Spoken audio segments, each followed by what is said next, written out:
All right, welcome in. Welcome back to another episode of Bears Film Room, another post-game show, post-game W. Bears beat the Steelers in another close matchup. I don't think we're going to get another easy win probably till next season at this point. Just kind of feels like a team of destiny where they are just winning games this way, though. The way they won today against the Steelers was rather different.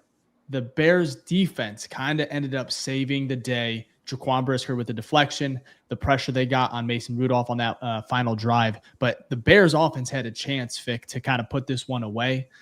They didn't. They had two opportunities. Caleb kind of, I'm not saying he didn't choke or anything like that because, we'll get to his performance later. But the Bears defense ultimately just stepped up. And so we'll go ahead and get to our instant reactions here in a second. But first, my name is Dave, cover the Bears for SM.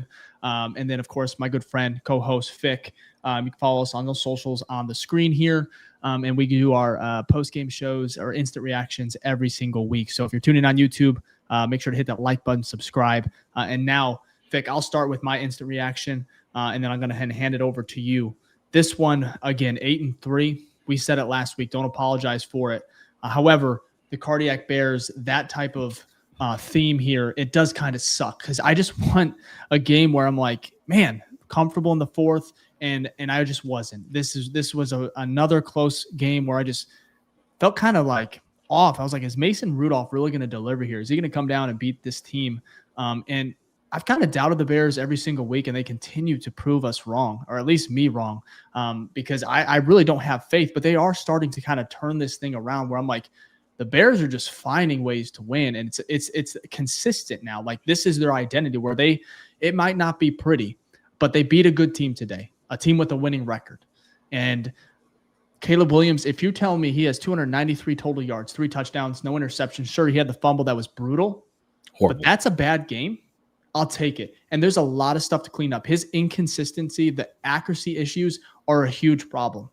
Like, very, very big deal. We almost cost us the game. The miss to Rome on that first drive was brutal. The Bears caught the ball a little bit better. Odunze had a kind of a brutal drop at some point in the second half. But overall, the way this team continues to fight, they are down so many starters on the Bears defense, and it's like next man up. So I got to give the defense a lot of credit. The fourth string linebackers. And then, of course, Montez Sweat. He should have had 3 sacks today. He ended up with 2 and a forced fumble.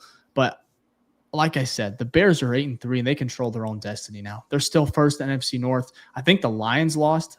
I would have to double-check that. They went to overtime, so I didn't see what the end ended up being. But we'll check that in a little bit. I think the Packers are, giving the belt over there. They smacked the Vikings. But you took care of business today. You won a game that was very, very winnable. And now you go on Black Friday to play the Philadelphia Eagles. Yes, we had an alliance, but now it's time to get this would be a huge – this reminds me of the Los Angeles Rams in 2018 where the Bears went up against the Rams and delivered just a dominant performance on defense. Now, it's obviously 2 different teams, but this could be one of the statement wins where we look back and we go, okay, they are for real. Because, of course, they beat the Steelers. Aaron Rodgers was not there, so there is kind of an asterisk there. But if they beat Philly, and we'll get to that pregame later in the week, it could be like a huge coming of age almost. Yeah. Almost. It would just be a big statement win, and one that we have not seen yet. Like this one, I'm not going to put that as this is a nice win, one that you needed. You're at home. But I'm not going to say this is a statement type win. The Chicago Bears have arrived, that they are for real, that they are a dangerous team. However, 8-3, I think they are a very, very real candidate for like a dark horse where you probably don't want to play this team if they make it in the playoffs. And at this point, it's looking that direction, and this improves their odds drastically with the win today against the Steelers. But you don't know if you can get to 10-3. If you beat the Eagles and you're 9-3, that would be uncharted territory as far as what they can actually do. Because then you're talking about maybe your second seed in the NFC, maybe going for that first seed. It's quite crazy how big of a run the Bears are on right now, Fix. So, like I said, instant reactions. I'm happy. These close games are kind of tough, but at the end of the day, I'll take them, man. 8-3, and you can't say that enough to get 8 wins on November 23rd. If you would have told any of us in the offseason, that this is where they would be at. We'd be like, yeah, that's probably best case scenario. So, Vic, I'm going to hand it over to you, man. How you feeling after this one? Yeah, I'm feeling good. I was right there with you on like how I was feeling going into the fourth quarter. When we went up 10, I was like, okay, I feel pretty good about it. And then when we got the ball back the first time, I was like, oh, we just kind of need to move the ball down the field a little bit, waste some time. We end up doing a 3-and-out. Not great. Then they scored a touchdown. I'm like, okay, look, we only need a first down. We can obviously get 10 yards. It's not too hard. Like the first 2 runs are probably going to get stuffed behind the line, which they did because they know you're running to run out the clock. You just need about 7-6 yards. Of course, you couldn't do that. Not only did you not do that, you rolled out and then threw a pass that obviously wasn't caught and it stopped the clock. And I'm like, of course, you gave him a timeout. It's, we know how this story goes. So shout out to Dennis Allen working with this Band-Aid of a defense, right? And them coming together and just making plays when they need to. Did they give up 28 points? Absolutely. But for what they have, 3rd, 4th, 5th, 6th, 7th, 8th backups, pulling guys out of they're probably going to go into their local grocery store next week and pull someone out of the grocery line and be like, oh, you look big enough. Hop on the team, because right now they've just been decimated with injuries. So shout to them for doing the best with what they had. Now, looking at the offense, right? It's hard to complain when they put up 31 points. But there is a room for a little bit of negativity when it comes to they had a chance to seal the game twice and they didn't do it. Like you just had to get literally like maybe 1 to 3 first downs in totality in those drives. And this isn't even a close game. But the defense came up and they still won. But that's something they got to work on. Now looking at Caleb, though, what's a little worrying for him is his accuracy across the middle. It's been his weakest point so far. And I don't know if it has to do with the height he's not seeing. I don't know what it is, but we've seen a couple times where the guys are wide open and he's just missing it. A lot of times it's on 2nd down, so it ends up being 3rd and long. Sometimes we convert, sometimes we don't, but it's really killing drives. So he's got to get that figured out. I feel like that's going to be an issue that's going to get resolved in the offseason, though. So we're probably not going to see a drastic change during the season because typically you don't see that. A lot of that has to do with footwork and stuff he's got to really hone in this offseason. So we'll wait and see for that. But overall, look, this team has been dominant, right? I don't care who it is you play. You have to beat the team in front of you. And we talked about this earlier in the season. You just hope that your team gets hot on the back half of the schedule, so then that they are then a dangerous team going into the playoffs. I don't know about you. Would you consider 8-1 in your last 9 games dangerous? I sure would. Would you consider 6 games under 2 minutes to go, whether you're down or up, you coming away with a win, dangerous? I would consider that. Would you basically consider a team that guarantees a win and is undefeated 6-0 when the defense gets at least 2 turnovers? I don't know. I would call that dangerous, especially since the defense still leads the league in takeaways, and they had 2 alone today. So they're not a perfect team. There's flaws of this team, we know, but there's definitely a lot of things that it's not that they're doing well. They're leading. They have a top 10 offense, scored 31 today. They have the number 1 defense in takeaways, right? So there are definitely assets of this team that can make them dangerous. We'll have to see how far that goes. And obviously they have to play better teams, but you can only play the team in front of you. But overall, like you said, not sure there's things to talk about. Hopefully they can get it, coached up this week for a short week against Philly. But you're 9-3. You're 9-3 and you lead the division going into week 13. So there's going to be no complaints over here. Yeah, you talked about the 8 game. They're 8-1, right, in their last 9. Caleb Williams during the 4-game winning streak, the last 4 games essentially, he has 930 passing yards, 163 rushing yards, 8 total touchdowns, 0 interceptions. Sure, probably should have had 1 or 2 today, but he was very inaccurate, and so inaccurate that they could even catch him, meaning the Steelers DBs. And I say that laughingly, but at least he's throwing bad enough where nobody can catch it. That might be an art within itself, but there's plays where he makes them, and I'm not going to get tit for tat with Caleb, like, oh, he could do better here. At the end of the day, the Bears are winning games. He's making plays. 3 touchdowns, no interception. And I know people are going to highlight, and I said he cannot have that sack fumble that results to a touchdown. Career. But first of all, Darnell Wright versus TJ Watt, not the best rep from Wright. He held in there for a little bit, but TJ Watt is going to make plays like that. He pinned Caleb's arm. That way he could not move it because it looked like he was going to at least try to move the ball to throw it away. But his arm got pinned. Shout out to TJ Watt. He's going to make plays like that, right? 115 total sacks in his career. Past his brother. Crazy. That family. What's in that their is genes? that is what he is brought. That is what he has done his whole career. Yeah. And that is why Pittsburgh relies on him. He's a specialist like that. And it's a great play. So you have to live and die by Caleb Williams and his ability to extend plays. Right there, the Bears didn't die, but that is a brutal, brutal play. However, don't change, Caleb. Obviously, throw the ball away there or maybe get to your check down a little bit early because I think he had Swift there. But it's like, I'm not going to critique or I'm not going to like hold that against Caleb so heavily and just like, because that is what his game is. He's so gifted at, usually he can get out of things like that and make a play or at least be able to throw the play. I'm going to give the nod to TJ Watt where it's like, hey, that is a generational guy making a generational type play against Darnell Wright, who's a really damn all-pro type right tackle. And Caleb kind of just got thrown around like a rag doll there. So, but for me, I just saw a lot of people bashing Caleb, and I get it. But he came back the very next drive. Confidence didn't waver, and they led down. They scored a touchdown. Tie game, 14-14. He moved on, and that's what I want to give credit the most for Caleb Williams is he doesn't get too high, too low. Even when they went to those final two drives where they couldn't get the ball, they couldn't get the first down to kind of close out the game. They just couldn't run out the clock. At the end of the day, finally, the Bears defense stepped up, closed the door, and that's what good teams do. It's not going to always be one phase that wins games, right? The special teams made a big play last week, and then Caleb Williams and the run game delivered, and Santos, shout out to him. He continues to make kicks. He's very accurate. But for me, the Bears are kind of winning in different ways, right? Last week it was special teams and Santos. Caleb obviously gets the game-winning drive. It's his 5th of the season, but he didn't even throw a pass. This week, offense actually kind of plays well. It's almost like a shootout with Mason Rudolph and Caleb Williams, but Caleb obviously made some mistakes, but the defense continue to make plays, whether it's the interception for Nashawn Wright, which you got to probably pay him. I don't know if you can. Secondly, you get the stop on 4th on the tush push. And then, of course, you get the Montez Sweat made some big plays. It's just all around. All phases are kind of making plays throughout different parts of the game. And this week, you see the defense step up, close the door, which we've been asking them for them to do. And the fact that they did it when they were down so many starters is quite. It's ironic. The irony is hilarious there. But shout out to the coaching. Shout out to Dennis Allen, Ben Johnson.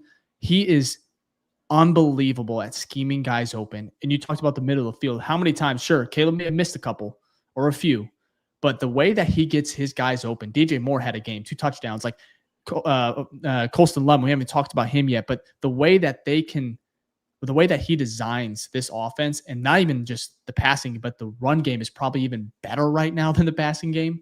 It's a beautiful sight to see. And that's why you paid so much money for a guy like him, a mind like that he has, because it is paying dividends where, I mean, they are getting what they want almost every possession. And sometimes it just doesn't 31. Work out because of Caleb and his inaccuracy or the drops. But yeah, what were you saying there, Fick? No, yeah, I mean, look, they're a top 10 unit since the bye week, actually since week 4, I think. So yeah, that's what you paid 13 million, 15 million for Ben Johnson for. And that's what you're, and it'll improve, and every game is not going to be perfect, but that's what you brought in, the idea that the Chicago Bears could win games because of their offense, right? Yeah. So I think you made a good point about how kind of why the Bears aren't necessarily a great team yet is because their units aren't always functioning, like they need to per se. But they come up in different pockets of the game. So there'll be pockets where it's big plays by the defense, pockets where it's big plays by the offense. But we haven't had yet a game where it's like, wow, the defense looked really good and the offense looked really good. And that's hard to do. Let's be real. It's the NFL. That is very tough to do. But once that kind of happens, I think which I'm expecting next year, that's when we'll be like, okay, watch out. You know what? It could happen this year too. I don't want to put the ceiling on this team.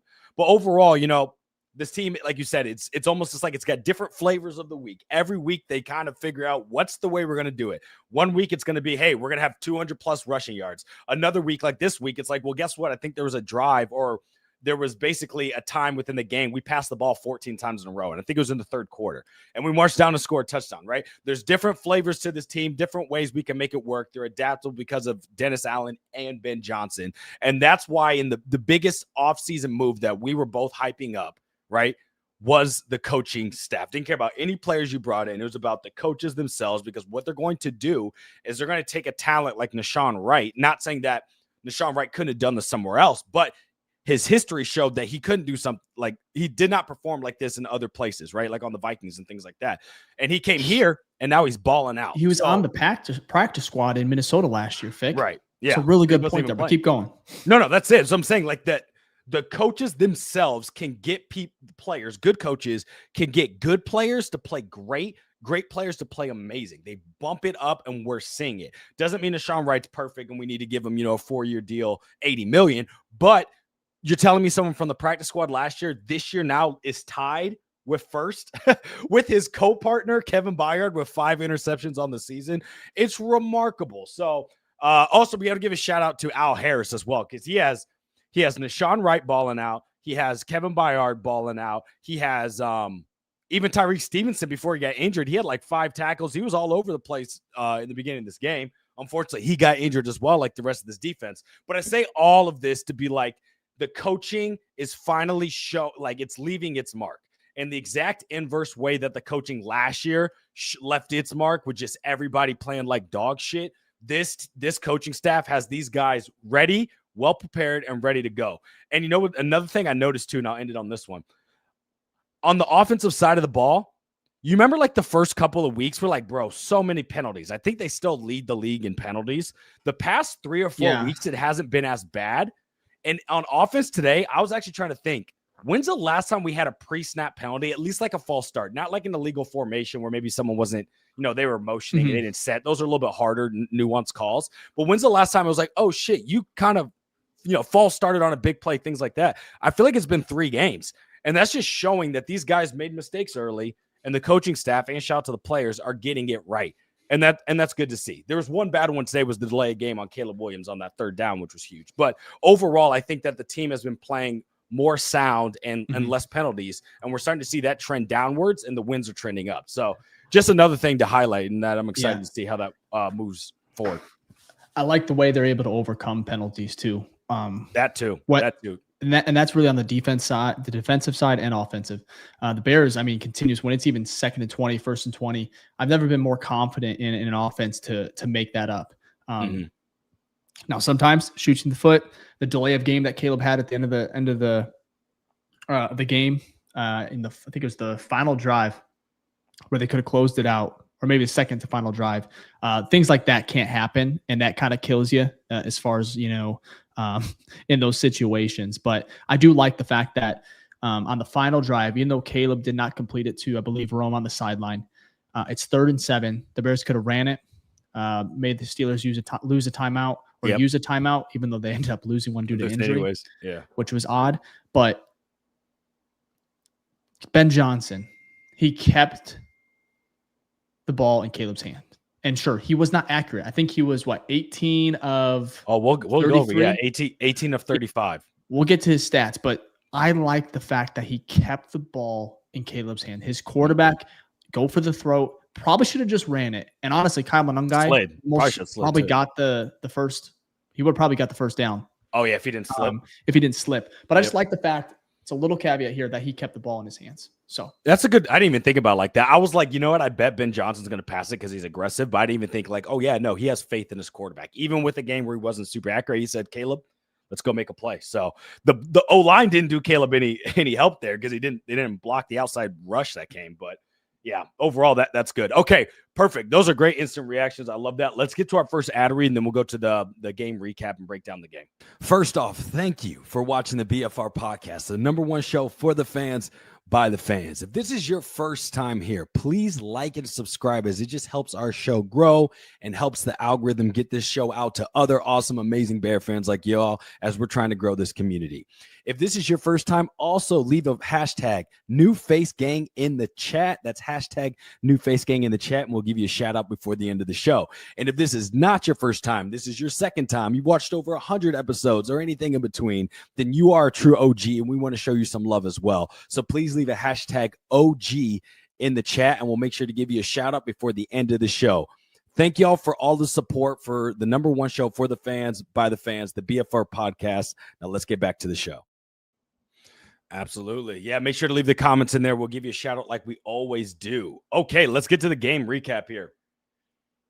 Some stuff favorable, some stuff not as much. Yeah, it was interesting putting this one together. The big one is obviously we won 31-28, and the difference is a field goal. So that's probably the biggest thing that stands out is like, hey, we got one more field goal than them, and that's all it takes in the NFL. But looking at the pass yards, we had 229. We held them to 159, which was expected. Mason Rudolph was dinking and dunking like the whole first half, which makes sense because we had no linebackers. So there was barely anyone to get out to the flats, well, at least athletic enough. So that was kind of their game plan going in. And then also rushing yards. I was actually surprised about this. I thought we had more than 100 because typically we do, but we ended up being at 99 there to their 186. The 186 is a little misleading because they got that big fourth down run on that fake tush push. That was like a 60-yard run. So they probably were around like 120. So it's probably pretty close. First downs, they had 22. We had 19. Obviously, if we'd had one or two more, this game wouldn't even been this close. We had one interception. Shout to Deshaun Wright. They had 0 on us. Shout to Caleb. And then we had 2 sacks, almost 3, but 2 sacks. And they had 1. So TJ Watt sack, fumble, touchdown. So overall, not too shabby, but I mean, nothing that stands out that's super crazy on either side of the ball. I mean, the 2 takeaways help. That's always because that's going to mean we're going to win the game typically, but nothing too crazy. And then looking at Caleb himself, he went 19 for 35, 239 passing yards. This is the big one, 3 touchdowns, 0 interceptions, 21 rushing yards, which is kind of his average. He averages around like 20 to 30 yards per game. And then a QB rating of 104, which I thought was pretty high for some of the inaccurate throws. But you know what? Overall, 3 touchdowns, 0 interceptions. That weighs a lot because in the NFL, it doesn't matter how many completions you make. It's all about scoring points. And Caleb found a way to do that. So shout out to Caleb. Anything on that recap that you were like, wow, that's kind of interesting or something you want to call out or anything that's of major importance? I do. I'm when it comes to it's not on the stat sheet, at least not right away. I want to talk about Ozzy Trapillo. I think the Bears have 2 left tackles, man. In his first start against the Steelers, a very veteran group defensive line that the Steelers kind of bring out there. And the Steelers are good defense, man. They have some really good players. TJ Watt, of course. But Ozzy Trapillo he gave up 1 pressure. So 0 sacks, 0 QB hits. And I just think that's an awesome, awesome sign for him. Some of these rookies, Kyle Monungai, Wright, Luther Burden, Colston Loveland, of course. But this rookie class, Ozzy, we were pretty upset, right? He didn't win the job in training camp. It went to Braxton Jones. We all knew that was kind of, not the best decision. They made a switch at the bye. Theo Benedict, he didn't play today due to injury. I think he's a really good left tackle too, especially in the run game. But Ozzy, we didn't hear his name once. Darnell Wright, of course, gave up the sack, strip sack. And even then, I thought Caleb should have hit the check down, so Darnell gave him enough time. I'm excited to kind of look back at the all-22 really on all of this. But Ozzy Trapillo, he won't show up on the stat sheet. But as a rookie, to have that type of debut in his first start against a very veteran front in Pittsburgh and what they were able to kind of bring at him, he delivered, man. And that's a really good sign for Ryan Poles. It's a good sign for the Chicago Bears. I know if it's the sayings like if you have 2 quarterbacks, you have none. If you have 2 left tackles, that's typically the case, but I really believe those 2 are really, really, really damn good, and really kind of different. Because in pass pro, I thought Ozzy is probably better, probably actually a tier above Theo, and then Theo in the run game. But at the same time, I saw Ozzy on that Kyle Monungai touchdown. All of the linemen had essentially the entire Steelers defensive line inside the end zone, put them in the end zone, and Kyle just walked in. So for me, it's very encouraging what we're seeing from this offensive line. And then Jonah Jackson, I'm so happy it wasn't a serious injury. He came back, and there was that stat there. Like I think they've all started like shit ton of games, shit ton of snaps together. The interior. I don't think they've missed outside a couple that Jonah missed today, but this offensive line and the love I want to show to Ozzy, the way he came out there and played today in substitute of Theo Benedict, is something that's going to go untalked about. It's going to go, it's not on the stat sheet, but it was very impressive. And I can't wait to go look at the film and see kind of how he even performed, because I thought that was just a great performance and we needed it. Yeah. I mean, look, this offensive line has been pretty solid all year, right? Any of the pieces in and out, it's night. And I know we kind of take it for granted because like when things are going well, you don't really talk about it, but could you imagine if we like the offensive line we had last year compared to this year? Caleb's only been sacked 15 or 16 times on the season now, which is still super low. At this point last year, I think Caleb was sacked maybe already 38 times, 40 times, right? So not great. It's just giving a credit to the offensive line coach, Dan Ruchar, and then also these offensive linemen that they brought in and some of the rookies.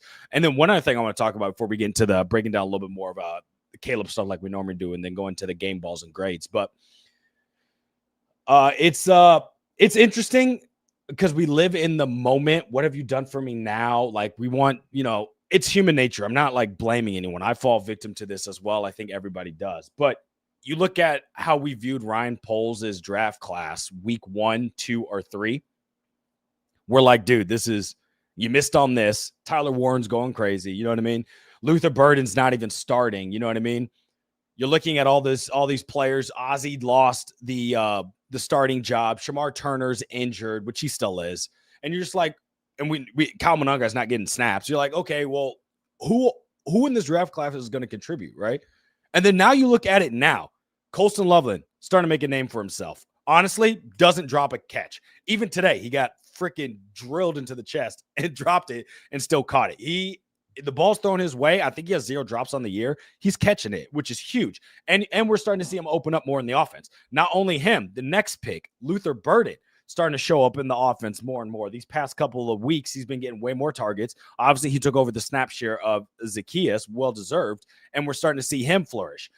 You talked about Ozzie Trapillo, right? Comes in today, does a pretty good job. And then obviously the one we knew about kind of earlier on is Kyle Mononga. He looked good again today, but has looked good for like the past, this win streak that we kind of been on out of the last 9 games. So you're looking at this draft class. Again, you can't stamp it and say it's done. Like this is going to be fantastic next year.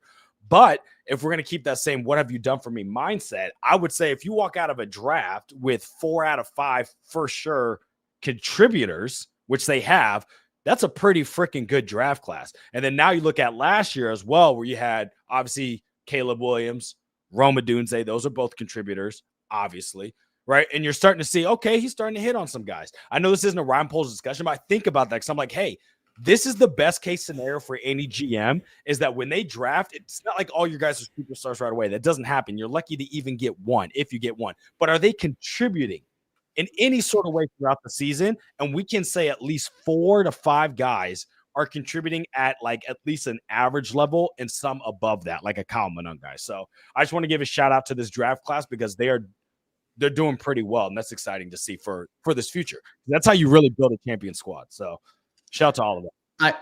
Yeah. And Nashawn Wright, I know he didn't draft him, but to pluck him from Minnesota, and just can't say how much I appreciate his performance. And I've been hard on him, critical, and he's so up and down. But I think his coverage was actually pretty. Today is probably his best game all season. He had the interception, of course, but him on the edge too. The way he was able to set it and just make those kind of open field-esque tackles or tackles was. I think it was his best game from Deshaun Wright. I would agree today. He also almost had a second pick. Thought he was hurt. Just kind of got the wind knocked out of him. But he is becoming like, you can't ignore the fact that you may have to find a way to keep him because he's a ball hawk. He's leading the NFL in interceptions with 5. And he has 10 pass breakups. He is just, I don't know what more to say in regards to just a diamond as far as like what they were able to find this offseason, because the depth was tested this year, and they're just down. So Tyreek Stevenson left this game, and honestly, I didn't even I don't think they missed a beat. Like obviously they give up some plays, and maybe that's because of Mason Rudolph and his lack thereof arm.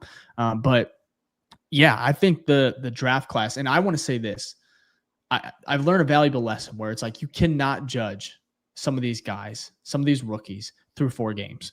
And I know it's in the NFL right now. It's like, what have you done for me lately? We want instant success, whether you're a rookie or a free agent signing, it doesn't matter. We, as fans, and expectations from analysts, they want instant, microwavable success. And sometimes you have to give these guys some time, like Colston Loveland, right? The Tyler Warren conversation through 4 games was, what were the Bears thinking? Now the way he is able to move, in some of these routes, of course, his touchdown catch today, I just think we can't judge some of these guys. They're finding the rhythm. And Ben Johnson, the first year of this offense, we all knew it was going to take some time. But overall, Ryan Poles, you have to give him a little bit of credit here, because this is getting quite incredible as far as the players he's finding. Sure, he has his misses, his whiffs, Oh, for sure. But It doesn't. He probably got the quarterback right. And then he definitely got the head coach right. And then now you look at all these other hits. It's getting hard to ignore that he at least is very, very competent. And I think some of us owe him apology. But at the end of the day, man, you got to smile at some of these rookies because it's just impact play after impact play. Kyle Monungai, unbelievable. Ozzie Chapil today. Great. Luther Burden, I thought he was going to score on that one catch he had. I know, that one before the half. I'm almost pissed off a little bit at him. Luther should score there. But Jalen Ramsey. You know who got it? I was going to say, you know who got him? It's Jalen Ramsey. That's why I gave him a little break because I was going to light into him. I'm like, dude, I know how fast. Yeah, and Jalen's fast. I know he's a little older, but he's fast. And that was a great tackle because that was a touchdown saving play. For sure. But yeah, I think you're right, Vic. These guys, these rookies, the second-year players are just continuing to make plays. I want to ask you this before we kind of get into it real quick. Just, is Roma one? Is Rome Odunze a wide receiver one? Someone asked me that, comment on my Twitter. I said it. I think we're not there yet as far as like saying he's not. Yeah, at time. Look, it depends on what you want to say as a one. Like, as if you're saying, because there's obviously disparity or parity within the one as well, right? Is he going to be a starter on any other NFL squad? Absolutely. Will he be on some squads the number one wide receiver? Like, if you put him on the Titans, he is wide receiver one. There's no one in competition with Rome Odunze on the Titans, right? You put him on the Raiders. There's no one in competition with Rome Odunze on the Raiders. Maybe Brock Bowers, but he's a tight end. On the Bears, though, it's a little bit tougher, right? Some games he is, which is fine. Some games he's not. DJ goes off. That's actually better, in my opinion, because, they don't worry about shutting down just one side of the field, right? So is he a one? Not like the ideal one you're thinking of when it's like, oh, this is that top 15 wide receiver in the NFL. But it's also year two. He's done a lot of promising things this year. He's still a great route runner. That drop today was kind of like not a drop. Like, he caught it. His feet were in, but then like the guy kind of came out of nowhere and punched it. It was a great peanut punch. But I wasn't from this game. I didn't look at Rome and go, oh, wow, he played awful. Like some of the games when it's his drops. And typically it's only the drops. That's the issue. His route running is pretty elite. He gets a lot of separation and you can't take him down. You notice this game, every time he caught the ball, they would just call the play dead because no one can get him to the ground because he's 6'3", 230. So I'll answer it in this way. I'm not worried about his projection to be a wide receiver one at some point. If he's not that yet, that's totally fine. He hasn't even played 2 full years. If he's it next year, cool. Kind of the same basket of idea of, or the same vision or methodology of how I view the rookies, right? I'm giving them like a 3 years to kind of, when you hit your peak, I'm kind of doing the same thing with Rome. Is this year 2? We've seen progression from last year. You're hoping by the end of the season, there's even more progression. And then coming into next year, Rome is that guy. So, but I feel good about Rome. So I'm not, and I felt great about DJ too. I love seeing DJ being utilized. Like because he is a weapon. He is. So seeing him get the ball, he didn't have really many drops today. There was a one bad pass to him. It wasn't his fault. But overall, like, this is what you want. You want a team that has weapons. You want your highest paying player, one of your highest paid players as well to contribute. And that's Rome, not Roman. That's DJ, and he did it. So overall, I'm not upset. Even though he doesn't, he doesn't have games where he's going for 150. He's not doing what JSN is, right? But yet again, JSN's in year 3. So you just never know. All guys have different paths. But overall, you just want to see, like, are you contributing? Are you getting better each year? And he is. So I'm not too worried. But what about you? Are you concerned, or where do you sit with Rome? No, I'm not. I already said, no, I'm fine. Yeah. Rome's going to be great. A little bit of a struggle in year 2, sophomore slump, even though he's having a really good year. If we consider this a sophomore slump, I'll take it. Yeah. Clean it up. I think it will. Just how Caleb has some things to improve on. Not playing their best football, either of them, but they're still winning. So we'll see. Still winning. Yeah, that definitely helps cover it up. Because if you're losing, it's a lot of times it might be a different story because the narrative definitely changes real quick in the NFL, as we've learned. But luckily, we don't have to deal with that because this team is 8-1 in its last 9 games, which is still even. I'm like, what? Never in my life have I seen a team go 8-1 in 9 games. I don't even think the 2018 team did that. So kind of crazy. All right, let's get to some of the trackers, the Caleb meter, and then we'll give to our game balls and grades. But before we do that, we're going to get to our second ad break here. All right, we're going to get back to the episode real quick, but I had to take a moment to pause and tell you about something awesome that we have cooking up over here at the BFR Podcast, and that is our Patreon membership. You can join our Patreon, the BFR Den, where we have a bunch of great exclusive stuff that happens monthly, like monthly giveaways, private Zoom calls, mailbag episodes, and much, much more to come. I mean, we've got tons of features in there. We've got 2 tiers. We have our top tier, which is $10 a month, our Hall of Fame tier. What comes with that, which is very exclusive, is our private Zoom calls with our members. So every month, you're going to get a private Zoom call with me, Dave, and Jack, and we just get to talk about whatever, shoot the shit, football, life. It's a wonderful time. And then if you want to go to the lower level, we have our Rookie Grizzly tier, which is $3 a month.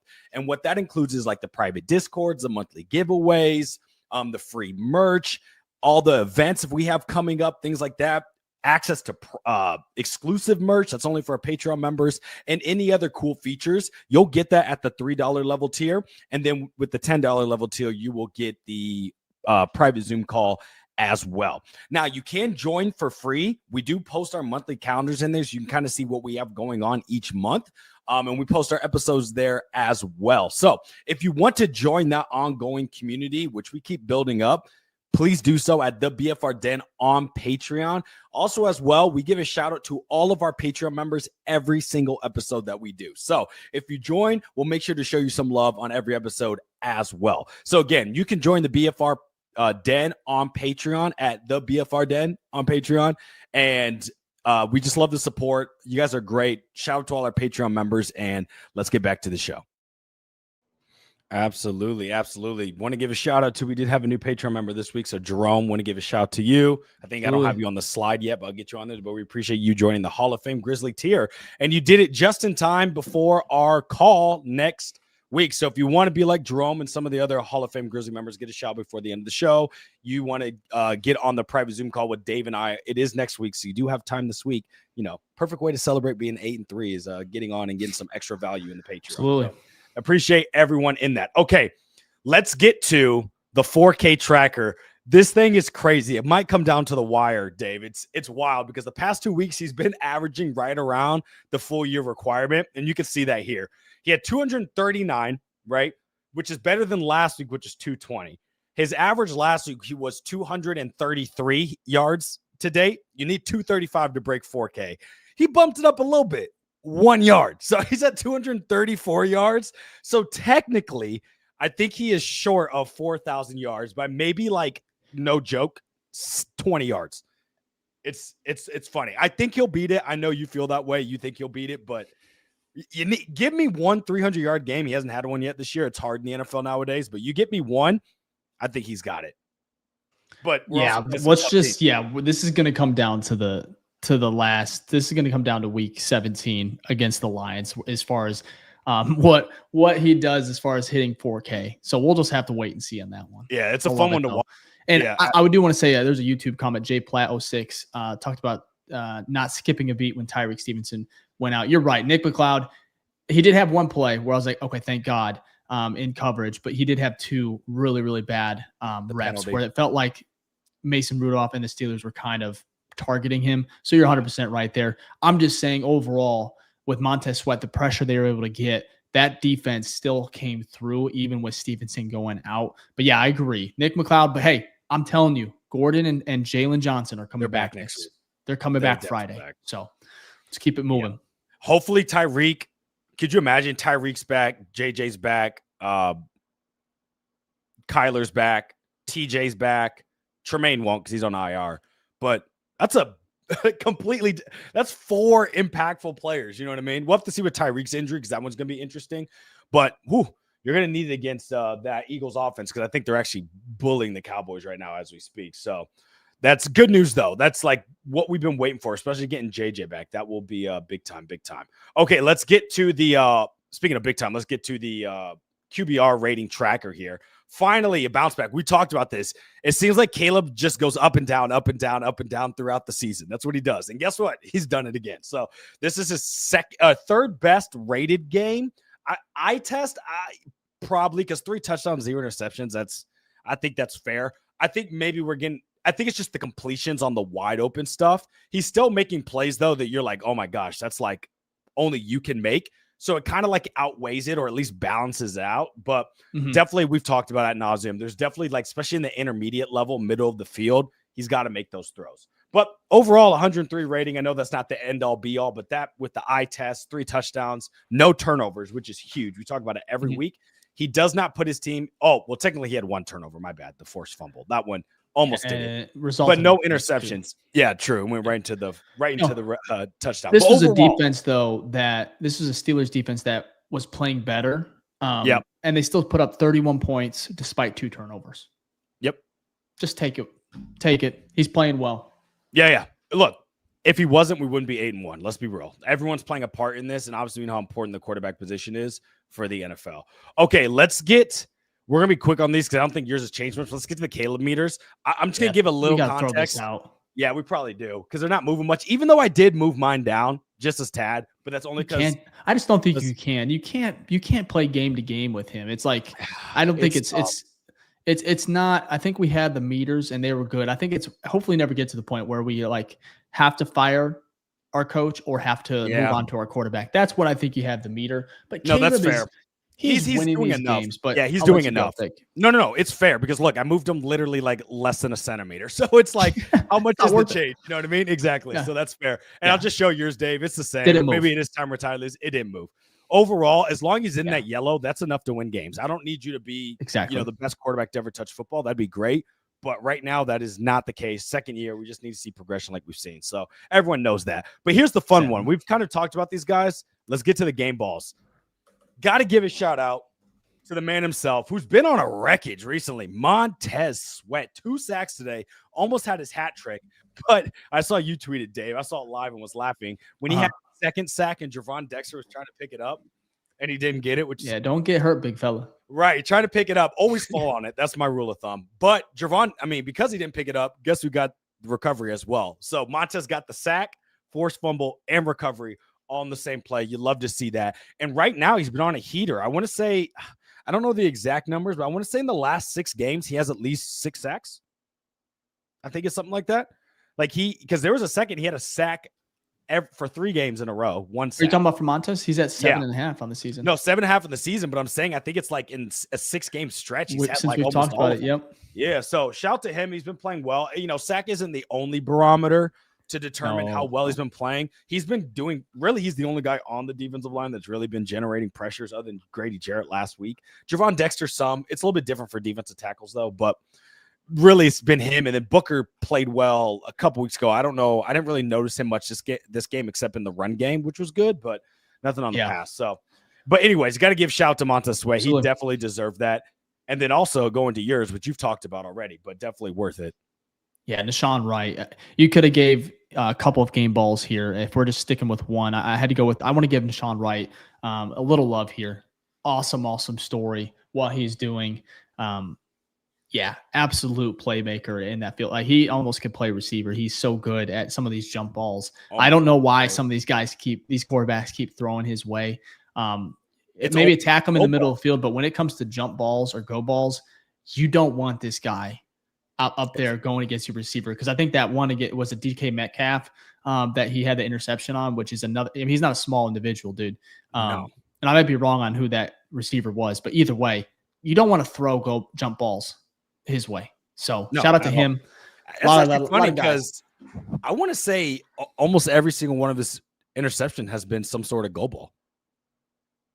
I would say most of them. He had one where he dove in the Raiders game. Yes, where he ran away all the way across. That's because he's got that long body frame, bro. Yeah, and just went full, pencil dive. That was a great pencil.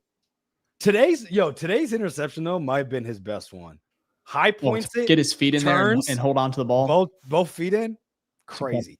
Yeah, he's making some. And I thought last week's one was even, I was like, oh, you're not going to see a better one than that. And he follows it up this week. So, yeah, shout out to him. I think it's man coverage. It looks like a lot of those, especially since it's go balls. I mean, it could be like a cover 3 he's running with. But, yeah, do not throw a go ball on Deshaun Wright. Don't. When he gets burnt, it's not go balls. It's probably someone finding a seam through a zone. But don't throw a go ball. Or keep doing it. I'm fine. It'll help us win. But That's just my little tip for you for Jalen Hurts coming up next week. Okay, before we get to the grades, or actually, let's get to the grades, and then we'll do our final ad read, and then we'll go to the voicemails. We have some good ones that came in. So I'll start off here with the grades of the game. Look at it. This is a great. I'll take this every day of the week. This is passing across the board. Absolutely love it. Offense, I'm giving a B+. They would have been higher, to be honest. 31 points is great, but you couldn't close out the game like you need to at the end. Twice you had 2 opportunities, and against a really, really good team, that probably hurts. I don't know. I'm just like, man, you could have just ended it. You don't even have to worry about it. That's what you want, right? A great offense says, all right, we just need to get 10 yards. We get it. But it's okay. B+ is good. I'll take that any day of the week. Defense, I'm putting – it's kind of hard how you grade it because I grade it based off like you give up 20 or you give up 21 points, some big plays. You gave that touchdown again. I got to give you a B-. But if I were to grade you based off the pieces you have and what you had to deal with in the adversity, I'm giving you an A+. I'm sorry, because you literally have no one. You lost guys in that game as well, and you found a way to seal the win at the end. So like the effort aspect of it would be an A+, but just like their overall, like they still gave up a shit ton of yards. You know what I mean? So that one's a little bit hard to grade. I can see it go either way though. Special teams B+, almost gave them an A, but they didn't really do anything exciting, but they also didn't do anything stupid. And honestly, that's all I need for my special team. So you get a B+. And then coaching, I'm giving a B. I probably would bump that up actually to a B+, just because Dennis Allen was a mastermind with how he called the game on that side of the ball. And Ben Johnson has been getting Bs consistently. Overall, he's done a pretty good job. So I think we have similar grades there. I think so. For mine, I think really close. Offense was a B. I think just because of the inconsistencies there, I can't quite give it anything higher. But Ben Johnson, man, really, really good, creative. Defense B-. Again, I know they're depleted, but there's some times where it's like, just the fake tush push that ended up almost in a touchdown, but a huge swinging game or play that swung the game that the Bears obviously still came back from. But the defense, I can't wait for them to hopefully get healthy, or at least 90% healthy this year, because I think they're actually could be a really good unit. Of course, they take the ball away at an elite level. Special teams B+, nothing too crazy. I think the why I didn't get an A today was simply due to the fact that over the last few weeks, or probably last 8 games, there's just been too many times where I'm like, man, the coverage is not great, blah, blah, blah. But I want to say that Santos on his kickoffs, he's becoming a weapon where he was able to land that football kind of within that landing zone where it's awkward. And the field position that the Bears defense is, or that the opposing team are having to start on is really, really, it's changing the game almost over the last few weeks I've seen. So he's become a sniper back there, which is hilarious because of his leg being weak. It really kind of almost is an advantage, which is hilarious. And then the coaching B+, that probably could be bumped up. These guys, one of my favorite moments of the game was Dennis Allen and Ben Johnson embracing each other, kind of hyping each other up at the end of this game when Jaquan Brisker deflected it and the Bears got that final stop to win the game. That moment, this coaching staff, it is night and day from last year. I love it. Not even I think night and day is not even doesn't even explain what's more than night and day. It is like it was so bad. It was so bad last year that like you could have brought anybody in here and I think we've done a better job. But yes, they are killing it. It's fantastic. So all right, I agree with all your grades. This is a passing grades across the board. So I'm excited about that. This is good stuff. We'll take that any day of the week. But I know we're going to do our voicemails like we always do, but before we do, we're going to get to our final ad read. We appreciate all of you guys being here. Hit that like button, please. Hit that like button. Subscribe if you haven't, and let's get to our final ad read here. All right, before we close out the show, I got to tell you about some awesome stuff that we have cooked up on the BFRstore.com. As you can see here, we have hats, hoodies, mugs, stickers, a whole bunch of fire stuff, and we're always working on new creative designs, maybe jerseys coming. Who knows? But you can check it all out at thebfrstore.com. All the proceeds from the merch store just goes back right into the show. And plus, we want to give you fire stuff because we want to look fly all the time. And we want y'all to look fly as well. So if you want to support the BFR show, go. Oh, whoops. Accidentally hit a button too early. Whoops. That's okay. But if you want to support, go to the BFRstore.com. Link is in description. We do really appreciate all your love and support. We got some fire hoodies. It's starting to get cold, so If you want to get that for you and the fam or something for this holiday season for some Absolutely. people you love, please do that. Okay, let's get to the voicemails here. We got about 7 of them. I'm excited to see what we have here. And let's first kick it off with Michael from across the pond. Heck yeah. Winning a game without almost having a heart attack would be good, but it doesn't matter how we got here. 8-3, that's all that matters. Quick and short. That's true, though. We talked about it, right? I was like, man, you're up 10 going to the 4th. You think you'd be able to just end this and we could all just be like, yay. But of course, it has to come down to the wire. But appreciate it, Michael. Let's go to Jerome from Darien, I think. Gentlemen, another Bears W. It's Jerome from Darien. You gotta love it. God, this team is never going to make it easy for us this year. This is just a ride we got to keep going on, but you love to see it. The defense bowed up for us when we needed to. The offense and the passing game especially stepped the hell up today. You love to see it. We are on the way to win this division. I ain't scared of no Green Bay. We about to sweep them bad boys. Bear the fuck down, baby. 8-3, what a way to be. 8-3, what a way to be. I love it. Bear the fuck down. Appreciate it, Jerome. Appreciate it. Let's go to Chris next.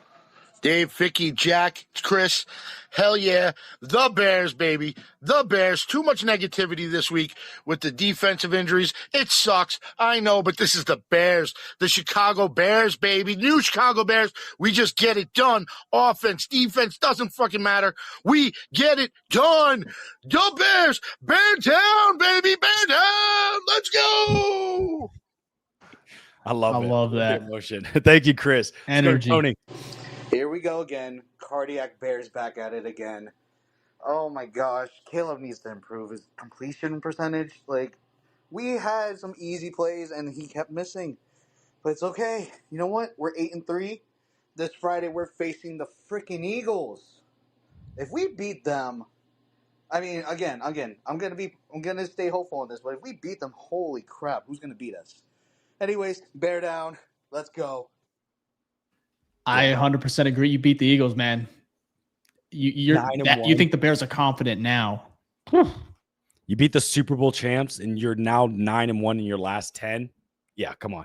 It's a huge game. It's a big game. It's 2 division leaders, so it's going to be good. Thank you. Appreciate that, Tony. Let's go to Michael. Gentlemen, bear down, 8-3. Who cares? We're happy. Man, I was at the Vikings-Bears game last week in Minnesota. I traveled from Chicago to get there, and I recorded a voicemail to y'all during Cairo Santos's kick, like while it was happening, and I fucking forgot to hit send. It was electric. You just hear me talking shit to Minnesota fans, too. What a time to be alive. Anyways, boys, bear down. We're 8-3. Let's keep riding. Jalen and Kyler come back on Friday. Hopefully TJ Edwards is healthy. Let's beat the fucking Philadelphia Eagles. Bear down. I love it. Man, we need to find that file. I'm sure that was electric. So, yes, Michael, if there's any way you have that, let's send it in. We'll definitely play it. All right, Eddie, next. Yo, BFR, let's go. Bear down. Shout out from Alaska. Bears are 8-3. Let's go. Ooh. I love that. Alaska. Hell yeah. Hey, we're worldwide, baby. We love it. Appreciate it, Eddie. Hopefully you're staying warm. All right, and then we'll end it here with Mark. Hey, this Bears defense had their backs up against the wall today against the Steelers, man. And we got out with a win. That's all that matters. We got a win. DeMarco Jackson had 15 total tackles today as one of the starting linebackers. You know, Amen came in relief of Hypolite, and he had 14 total tackles today. Caleb with 3 touchdowns. Love to see it. 239 passing yards. Love to see it. 8-3, man. We're going to play a lot of tough teams coming up here for the rest of the season. Hopefully we can get to the playoffs. Bear down. The Bears. I'm out. Love that. Yeah. Momentum's on our side. It's good stuff. Appreciate it. Those are great voicemails. I love it. The waning voicemails, I mean, the negative ones are always kind of funny, but like, I don't know if we've ever had this much positivity on voicemail since we've been doing this show for 2+ years. That's funny. I do want to say this is actually, I love this comment from Pascal Johnson, 9062 on YouTube. Would love to see the Iceman turn into the Human Torch this Friday. I would love to see that too. That'd be fantastic. Yeah, the Philly game, we're going to preview it. It's going to be a hell of a matchup. For this team, it's gonna be a good one.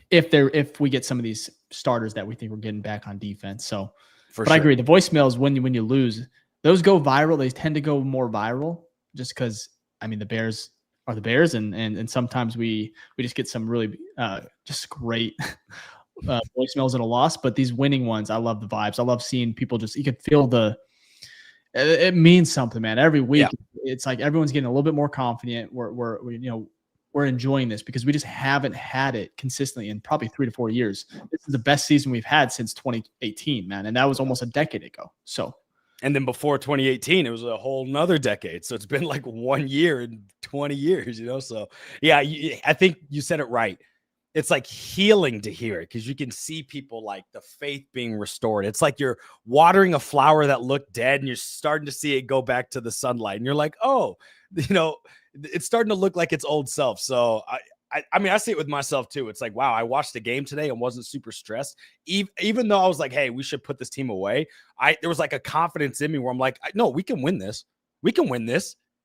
While before it's like, oh my God, we're not going to win this. We fucked up. You know what I mean? It's like a whole different vibe. So yeah, thank you. Thank you, Chicago, the Iceman, the whole squad, Dennis Allen, Ben Johnson, Build the Statue. Love you all. We got a big game though against Philly coming up here Friday. Okay, let's get to our shout outs like we always do. I'm going to give a shout out to the OGs. We got Kyler Villa-Gomez in here with a hashtag OG. 8-3. Absolutely. Michael, thank you for the voicemail from across the pond. Said hashtag OG. Bear the fuck down. We got Jerome from Darien on YouTube with the hashtag OG 8-3. What a way to be. First place feels so damn good. Absolutely. We got Lomed on YouTube with the hashtag OG. Let's go, boys. Get it done. We got Thomas Whitty, a Patreon member as well. Hashtag OG bear down 8-3, baby. We got Imperil 34 on YouTube. Hashtag OG. What a win. Caleb needs to calm himself. It's like he gets overexcited when he sees wide open receivers and whips a fastball inaccurately. That's actually a very good point. We saw a little bit of that last year as well. Mr. James here on YouTube. Hashtag OG. How about we talk about how Montez has had a sneaky good season so far? Yeah, he finished the season with 10 plus sacks. I'm happy.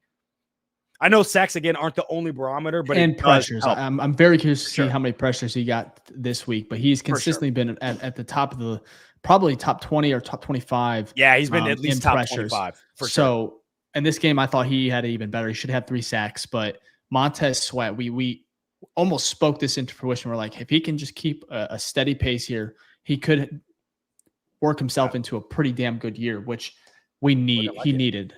We have no one else. So yeah, definitely need that. Then we got Axe on YouTube with the hashtag OG. Rome is not a 1 yet. That's fair. Yep. And then we have Cheese and Bear Pod with hashtag OG LFG 8-3. Love that. We got Lezus on YouTube with the hashtag OG. That defense did great with all the injuries. Absolutely. They outperformed. Like, I was afraid they were going to give up 45.